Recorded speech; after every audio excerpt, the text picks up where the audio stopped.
Okay, welcome everybody to a live express Chazara Shiur. Round of applause for the audience. Before we start, I just want to remind you, the trophies are being printed. Please use out your time by night or during school and learn Baal Peh Shach V'Tarya and participate in Mitzvah Torah. Rocking Mitzvah. Amazing reward. Ba'olam hazeh and in Olam haba and connection to Hashem. So take advantage and learn as much Shach V'Tarya as you could. Okay, let's start with the Mishnah. Mishnah Zion.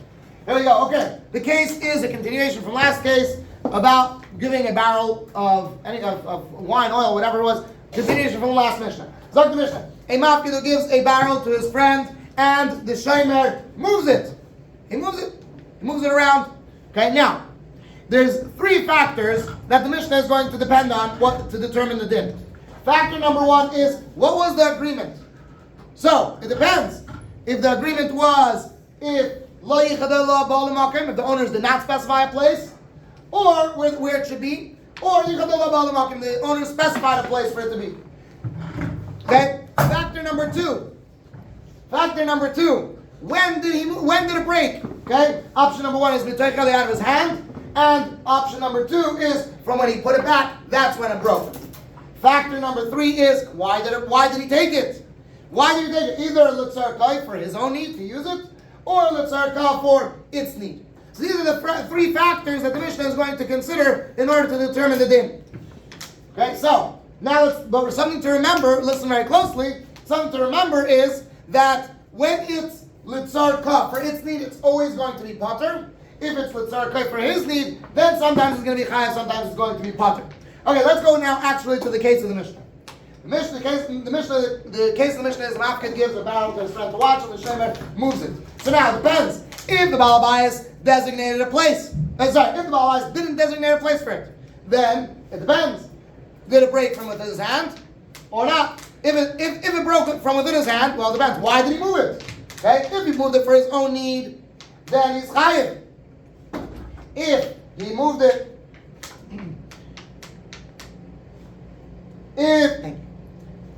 if he moved it for the barrel's need, then he's going to be potter. What's if he put it back and then it broke?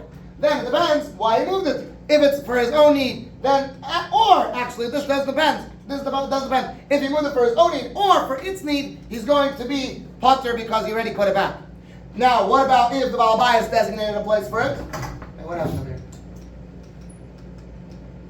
Okay, that's supposed to be earlier. So, if the Baal Bayis designated a place for it, okay, now, if he moved it for his own need, okay, so right now it doesn't really make a difference when it broke. If it's for his need, then he's chayiv. If it's for its need, then he's potter.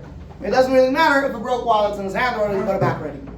That is the Mishnah. Again, very simple. We factor what was the agreement, if there was a specific place or not, if it was within his hand or he put it back already, and why he took it for his own need or its need. Okay, now we move on to the Sugya Lamadalit of the Gemara. Here we go. Okay, so our Mishnah discussed all different cases, all different scenarios, agreement, when, why. Okay, our Sugya is going to focus on when he moved it and he put it back. He's going to be potter in the Reisha, and in the Sefer we find that when he moved it and he put it back, he's going to be chayav. That's what our Gemara is going to be focusing on. Frag the Gemara. This that the Mishnah says that if he moved that and put it back, whether it's l'tzarka or l'tzarka, whether it's for his need or the barrel's need, he is potter. Frag the Gemara, how many? Who is the Tana of this Mishnah? And for the Gemara, Rabbi Shmuel, it's Rabbi Shmuel, who holds that you don't need, when you take something and you put it back, you don't need to let the owners know. As we learned in the Braisa, if there's a mafkid who gives, let's say, a herd of sheep to the shomer to watch, or a coin to put in his pouch to watch for him, and then I'm going to tell her the shomer steals a sheep mina eder from the herd, the seller in a kiss and a coin from the pouch. So then, what is the din? L'makim should go up to the place where he stole it from. Yachzer should put it back. This is Rabbi Shmuel. This is the words of Rabbi Shmuel. You don't need to let the mafkid know. Zok Rabbi Akiva. Rabbi Akiva says, "Tzarav das bom." You must let the owners know. If you didn't let the owners know, and now something happened to it, it's stolen, even an uncontrollable thing, you are going to be chayav. So Rabbi Akiva holds, you need to let the owners know. Okay, so who is it? It's Rabbi Shmuel. One second. If you're going to tell me that this Mishnah is Rabbi Shmuel, who holds that once you put it back, you are potter, why does the Mishnah need to specify? Why does the Mishnah care that he didn't specify a place? If the only factor is he took it and he put it back, then he's going to be potter, then it doesn't matter. If he didn't designate a place, or even he did designate a place, it doesn't matter. If he put it back, he's going to be potter. Right? You took it and you put it back, you're going to be potter. What difference does it make if he specified a place or not? And for the Gemara, the Mishnah is learning in a way of loy mibaya. It's not needed. Meaning, the Mishnah is going, what is the loy mibaya? Loy mibaya is saying first the smaller chiddush, and not even the smaller chiddush, even the bigger chiddush. What's the smaller chiddush? Not only if the owner specified a place where to put it. Let's say Isaac told me, put the pencil on the bottom shelf of my closet. Okay? Not only that, and then I took it and I put it back in Isaac's designated place. Then I'm going to be potter, even if Isaac didn't specify a place, and I put it back anywhere. I put it back in my backpack, I put it back in the teacher's room. Then I put it back, I'm still going to be potter. Frag the Gemara, 1 second. Ema Seifa. Ema Seifa is a keyword always indicating a kasha.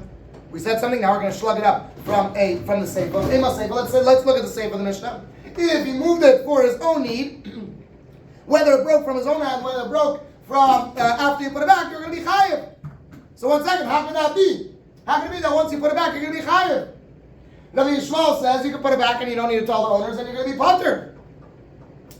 And for the Gemara, the Sefer of the Mishnah, that's Rabbi Akiva, who holds that you need to let the owners know about it. So since you didn't let the owners know, that's why it's chayiv. For the Gemara, if you're going to tell me that Rabbi Akiva holds that you need to tell the owners, otherwise you're going to be chayiv, why does he need to specify my area? Why does he care? Why does he specify that he designated a place? Even if he didn't designate a place, you're also going to be chayiv. As long as you moved it and you didn't tell the owner, you're going to be chayiv.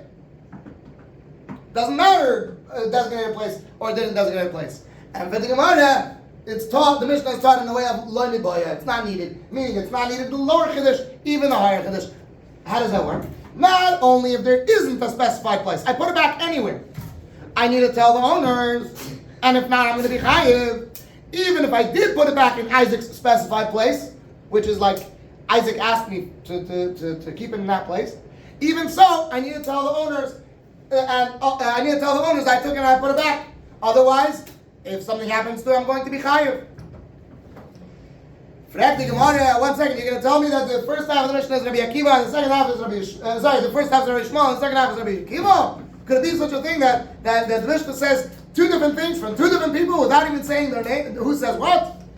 And for the Gemara, yes, as Rabbi Yochanan said with such certainty, I am sure that there is no other way to interpret the Mishnah. It must be that the Mishnah is talking about the first half is Rabbi Shmuel and the second half is Rabbi Akiva. If there is anyone, says Rabbi Yochanan, if there's anyone that can interpret the Mishnah like one Tana, I will humble myself to him. He will instantly gain my respect, and I will carry his clothes after him to the Beis HaMerchatz. Man Matagim Lichavis, one who will interpret the Mishnah about a chavis. Aliba the Chatana, according to one Tana, my Vilna will carry money, his clothing, Basrei after him, L'bei Masus to the bathhouse. Rabbi Yochanan was so certain that there's no other way to interpret the Mishnah other than the beginning being Rabbi Shmuel and the end being Rabbi Akiva. Now, okay, this, he did, imagine it came in later, okay? Actually, no, I'm going to pause the whole thing, and I'm going to fix that, actually, because it's so, hold on a second, guys.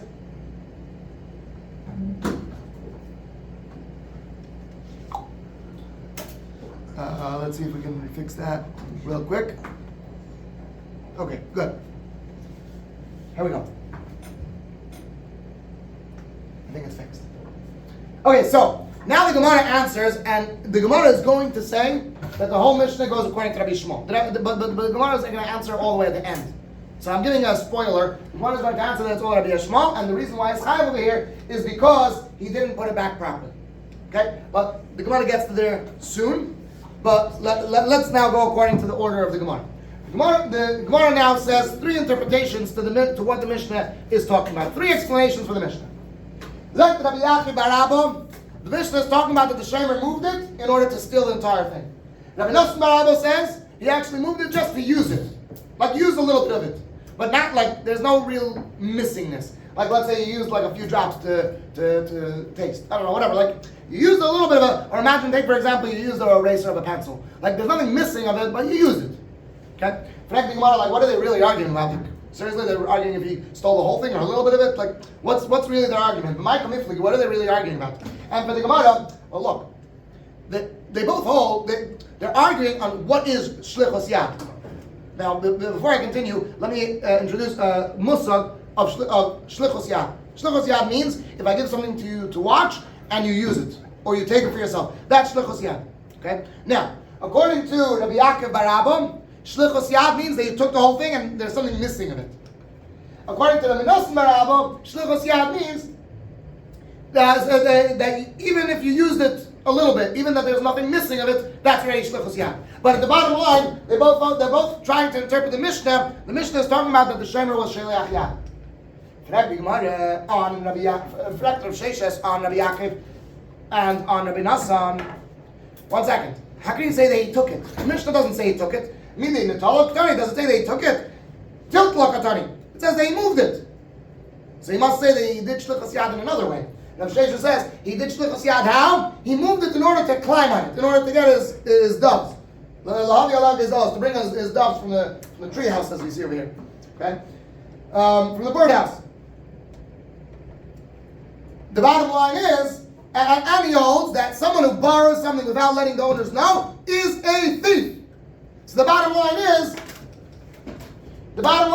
shlichus, the Mishnah was talking about, okay, this is all out of order, but the case of shlichus, the case of the Mishnah, whether you learn like this or this or this, the case of the Mishnah is that the Shemer did shlichus yad. If so, the Shemer did shlichus yad, then the whole Mishnah is talking about Rabbi Yishmael. It goes according to Rabbi Yishmael. The whole Mishnah is Rabbi Yishmael. As soon as you put it back, you're pater. But over here, the reason why you're not pater is because he did not put it back in the place where they designated. So over here, where they didn't designate a place, and he stole it for whatever he did shlichus yad, he put it back anywhere. Okay, now you're pater. But over here, he put it back, he designated a place, and he put it back not in the regular place, then you're going to be chayav, because he didn't put it back properly. What about Rabbi Yochanan? Rabbi Yochanan said that there's no way to interpret the Mishnah all like Rabbi Yishmael. It must be half Rabbi Yishmael, half Rabbi Akiva. Rabbi Yishmael says, look, you can't say this. You can't say that they put it back in a different place. Because when it says that they put it in the Mishnah, hinicha, right? Like, Mishnah hinicha means back in its regular place. That's what it sounds like. So Rabbi Yochanan learns the Mishnah simply that Mishnah hinicha means regular, back in its place. And if so, the only way to interpret the Mishnah is the first half is Rabbi Yishmael, second half is Rabbi Akiva. Hatzlacha, Rabba, Umuflaga. How long was that?